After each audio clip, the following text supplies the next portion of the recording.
Our first match of the day was between Secret and Chaos on Oregon.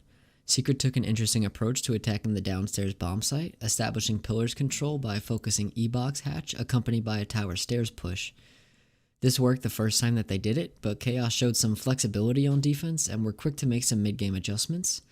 Against this take the second time, they established more pressure and attention towards E-box, setting up a crossfire with Malusi, which ultimately shut down this take. They also managed to pull out all 4 bomb sites on their defensive half, losing meeting and kitchen and winning kitchen and dining. The reason being, in my opinion, is that with the former, Chaos's vertical pressure was rather weak, not actually playing anyone in attic itself, but instead defending it through these bullet holes in the trophy wall. While this is fine for contesting the breach itself, the strength of holding attic when defending this site is a possibility of playing the hatch, which basically denies all attacker entrances to the site itself. Without this, it allows attackers to devote their focus purely horizontally and grants them the possibility of using this hatch and the floor holes for themselves. Chaos start their attack with a successful freezer and laundry take on the basement objective. Secret managed to successfully defend the site the second time around behind the annoyance of a clash and dock combo, a round which ended with Packbull again making what I'll call the play of the day. One of them, which is a wall you've got to get through first. He can take this with this first frag falling in his favor, a 1 versus 1 against the Clash. Ring around the Rosies, but look at the health on the pair of them. Clash might not know just how low Cryin is, but he's well aware as he keeps themselves at more than an arm length and stretch. The most dangerous and electric game of Ring Around the Rosies has ever been played. Gonna wait for the 2 ticks, and the 3 needs to time this perfectly, but it's timed better by Packbull! No! Secret's top floor defense showed off the strength of a first floor and basement roam, especially with a C4 op. Chaos take an incredible amount of time and drones in attempting to clear this and don't manage to pick up either Legion or Valk, whose awkward late round positioning led to a Secret win. In contrast to Chaos, Secret chose to defend kitchen and dining as their first middle floor site, employing the tried and trusted Maestro and Showers to success. From this position, Prana was able to net himself 2 kills and waste most of the attacker's utility, making Chaos's final push onto site extremely difficult. Like Chaos, Secret showed some flexibility on defense, revamping their basement, moving off of the Clash and Dock combo and instead bringing a Mira. Interestingly, they neglected to put the second Mira down during the prep phase and instead waited to get a feeling for where the attacker pressure was coming from and reacted promptly. Like the previous 3 rounds, Secret won this one fairly convincingly, closing off a 7-4 victory, and after a shocking 3-0 start to the stage, assert themselves in the second spot of the standings.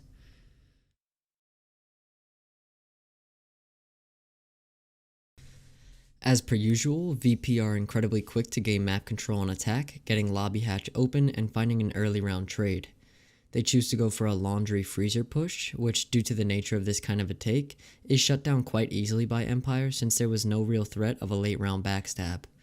The next round see VP stall out a bit during their initial map control stage, but after they're able to get games wall open and clear out the Maestro playing behind it, the round simply came down to VP winning their important gunfights. The third round plays out essentially the same as the second, VP again winning based off their ability to win gunfights. What was interesting during both of these rounds was VP's choice to almost completely ignore Attic and rather focus on taking from only Master and Trophy, which is probably incorrect on paper but doesn't seem to be in practice, at least for VP. Their next basement attack sees them move away from the laundry and freezer take and instead go for a more standard blue and pillars take. Empire decide to play these positions pretty aggressively, which seems to catch VP off guard, leading to a 2-2 split going into the tail end of their attacking half. Empire chose to defend kitchen and dining as their third site and opt for a modified version of a shower hold, which interestingly includes a late reinforcement on the back shower's wall. Empire win this round off of gunfights and the fact that VP neglect to take any top floor control. Empire go back to the top floor objective for a third time, and for a third time lose it in their final defensive round. Their inability to keep the game's wall closed through impact tricking really hurts them, and after Pasha clears the roaming mutant security, VP can focus all their attention on a site take, leaving Shepard in a very difficult post-plant 2v1 situation. Empire's first attack on the basement objective is extremely bottlenecked by their very poor drone eco. After gaining some decent map control, their entries are forced to face check everything, which never works out well and made their execute onto site incredibly difficult to pull off.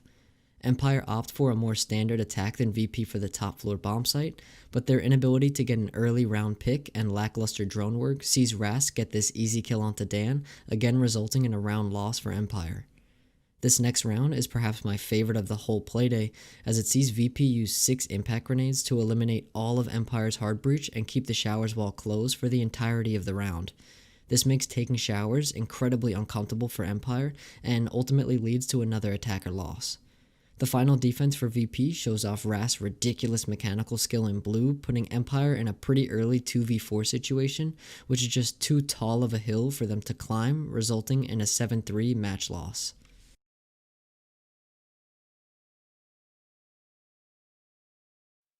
Vitality chose to defend kitchen first, which proved to be a good choice, as Tempra's lack of any strong vertical pressure allowed the on-site players for Vitality to remain very comfortable throughout the entirety of the round. The next round showed Tempra follow up this stall-ridden loss with an incredibly quick site take, backpacking off of Durz's quick entry and Vitality's lack of attention towards main stairs. Vitality simply seemed unprepared for this, which can be vital against a relatively unconventional team like Tempra. Vitality opt to defend Trophy and Statue next, but were again unsuccessful. They lacked any true site presence, having 2 players playing beneath with C4s, but those off-site roamers had very little effect on the site itself, at least utility-wise, which again allowed Tempra to simply play off of Durz's entry and win their important gunfights against the overwhelmed site players. This lack of any off-site presence was fixed in their next defense, where Fabian proved to be incredibly annoying to clear for Tempra. He didn't allow Tempra to establish any real comfort within the round, as they always had to be worried about where he was and the possible threat which he posed. The roam clear ended up consuming the entire round, which allowed Vitality to win on time. Vitality go back to Aviator games for round 5, learning from their previous mistakes by showing special attention to maintaining main stairs control. Tempra's attack again looked promising here after 2 early round picks, but after their inability to successfully cover the plant, mainly because of Goga's strong positioning, the round ended up going Vitality's way. Round 6 saw both teams stuck in a stalemate for quite some time, but again, Tempra were able to flood into site through Astro and Master, and win the round quite convincingly. Tempra were keen on bringing Clash during their defensive half. They played both her and Jaeger on main stairs when defending Aviator, and while this was initially difficult for Vitality to clear, P4 and Chaosic certainly overstayed their welcome, leading to a relatively early 2-man advantage for Vitality. Though it seemed that Tempra may pull this one back during the execute, Vitality were able to nervously convert this into a round win. Tempra showed a modified version of the closet extension in their second defensive round, but Vitality chose to completely ignore this setup, instead opting for a southside take. Again, the clash proves to be very difficult for Vitality to deal with, and while they do manage to rush their way into site and get a plant off, they lose the round due to frantic post-plant positioning. The next round sees Tempra defend Kitchen, which Vitality looked incredibly confident when attacking. While they, like Tempra, didn't assert a lot of vertical pressure, their library take was very efficient, quickly picking off the extended Jaeger. After this kill and the death of Smoke, Vitality had too much map control too early for Tempra to mount any sort of site hold. Tempra chose to go back to the site the next round and employ the exact same hold. Interestingly, Vitality switched up their attack entirely, this time opting for a top-down take. This ends up being rather unsuccessful, stalling out their attack and leaving them no option but to bum rush site late round. Vitality managed to get an early round kill in their next trophy statue attack, and seemed to be much more prepared to deal with Clash here. After a late round rotation to Master, one which seems to play into Tempra's hands, Vitality get a free kill off of P4's questionable decision to swing Closet Window. This extra space allows Vitality to enter Master and win the round pretty convincingly off of this. The final round saw Tempra defend Aviator games again, but this time both P4 and Chaosics play the main stairs position far better, forcing the attackers to waste a ton of utility to no real gain. This won Tempra the round since Clash proved to be incredibly effective in the mid to late round in Classical Hall, wasting an ample amount of time and preventing the attackers from truly making a site push. This exciting match ended in a 6-6 draw. Rogue began their defense with a top floor roam, in a similar vein to an SSG roam, neglecting to choose castle and instead opting for an Oryx.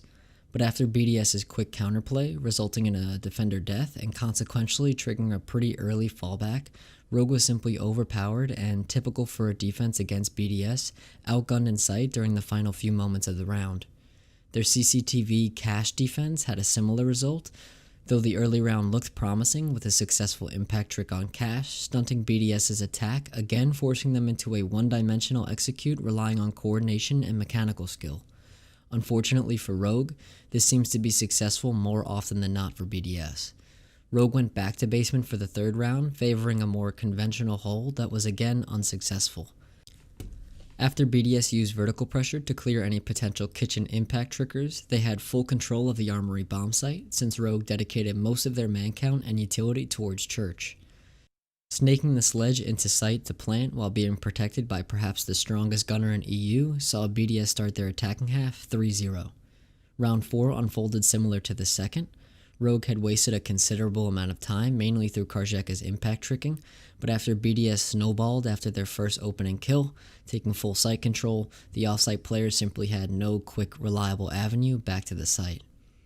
BDS continued their charge on attack in the 5th round, which saw Rogue making the critical mental error of not opening above cache wall to allow Karjeka to impact trick, the one semi-saving grace that they've had all game. This is a perfect example of how Siege is just as much a mental game as it is a mechanical one. When you as a team are down on yourselves, you tend to quickly forget the fundamentals which, when made subconscious, allow you the space and focus to make an individual impact. After BDS were finally stunted on attack during their 6th round, Rogue took over the attacking side of the game, down 5 rounds to 1. At this point, Rogue simply did not have enough fighting power to make anything out of the remainder of the game. The match finished 7-2 after a flawless final round from BDS, which sees them further cement themselves into the top spot as Rogue's woes continued to pile up. Na'Vi began their defense similar to how they did in previous playdays. Round 1 saw them defend cache and CCTV, relying on early round aggression, making G2's entrance into the building as hard as possible. Joe went on a tear, picking up a quick triple kill, the final 2 coming from Blur and Doki, who was interestingly on an FMG9 smoke, which was not cemented into the site. Joe's early aggression was punished in round 2, and Uno picked up an early opening frag. This round reveals the double-edged sword of this kind of playstyle on defense.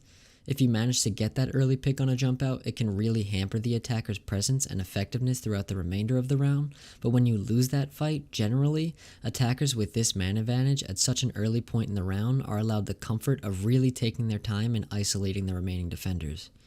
Na'Vi smartly opted for a less aggressive approach the next round when defending Armory and Church, which saw them take a victory after G2's backside presence was shut down.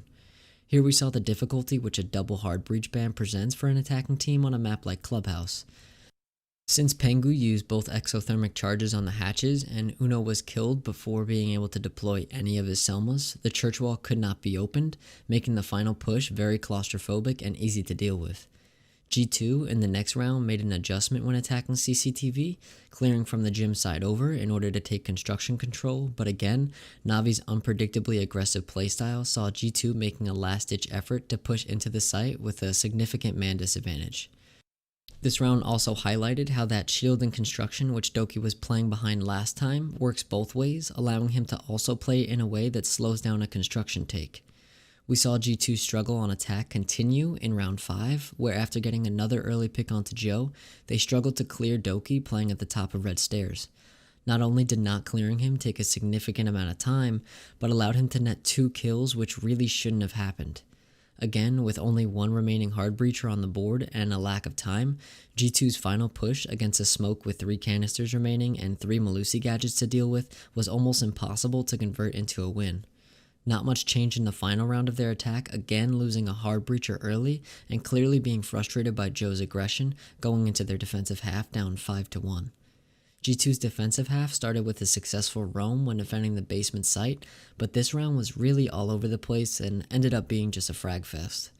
This continued during G2's CCTV defense, one which highlighted the struggles which Na'Vi continuously see during their attacks.